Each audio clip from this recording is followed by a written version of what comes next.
This is such a tremendous church, and I'm thankful to be a part of what God is doing in the Hampton Roads area. So I'm going to read one verse, and we're going to go ahead and get started. Acts chapter 17, verse 28. It says, "For in him we live and move and have our being, as certain also of your own poets have said, for we are also his offspring." Thank you. You may be seated.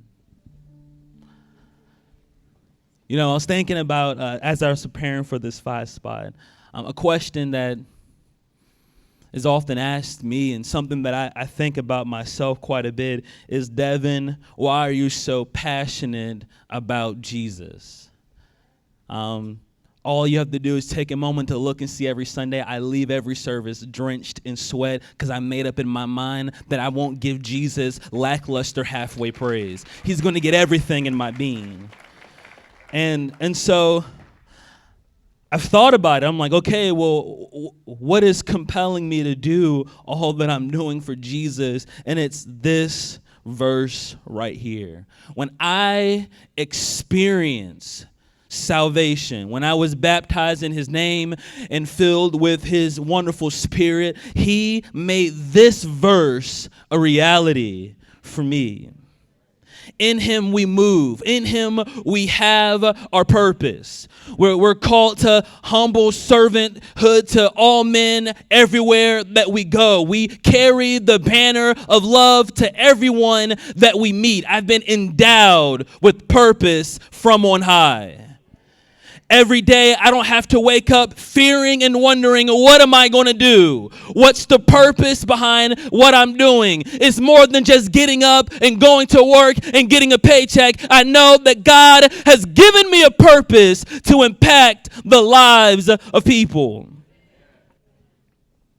But it's not just in him that I move, but I have my being. I have an identity in him.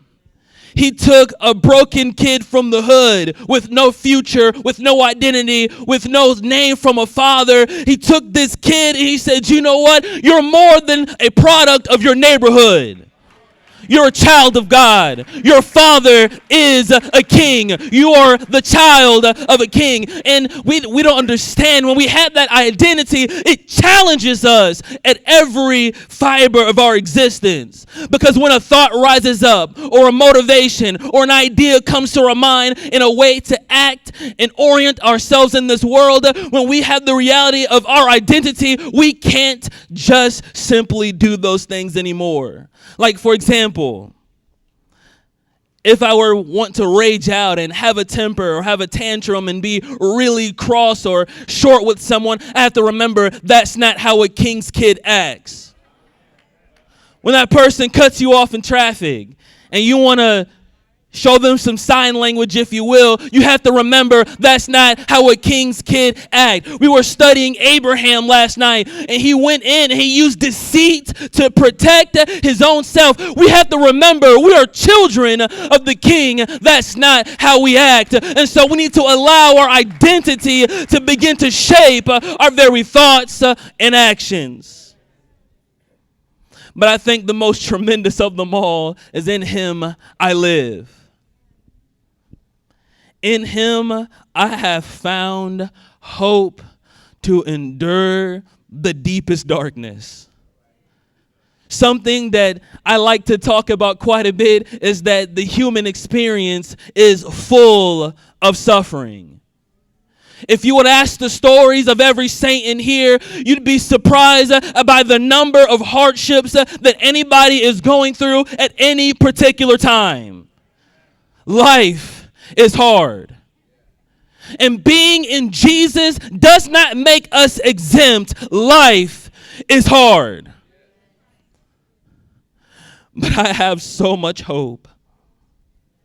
I have life. I have the will to live and to keep going on in this race because I'm excited to see my Lord face to face one day. I'm not excited about the streets of gold. I don't care about that. I don't care about the mansion. I don't care that he's going to wipe away all that stuff is trivial. I just want to see face to face the one that alleviates the suffering of the world, that takes people who are shrouded by hopelessness and they don't know where to go, they don't know where to do, but they cling to Jesus and they find the will to live. There's something tremendous about this Jesus. And in him I have found life. I live and I have hope. And so if anybody's wondering, Devin, why do you get so loud? Or why do you dance so much? Or why do you sweat? Or why do you, everywhere you go, you tell people about Jesus? It's not because of me or because I'm great or anything that I've done. It's because in him we live and move and have our being.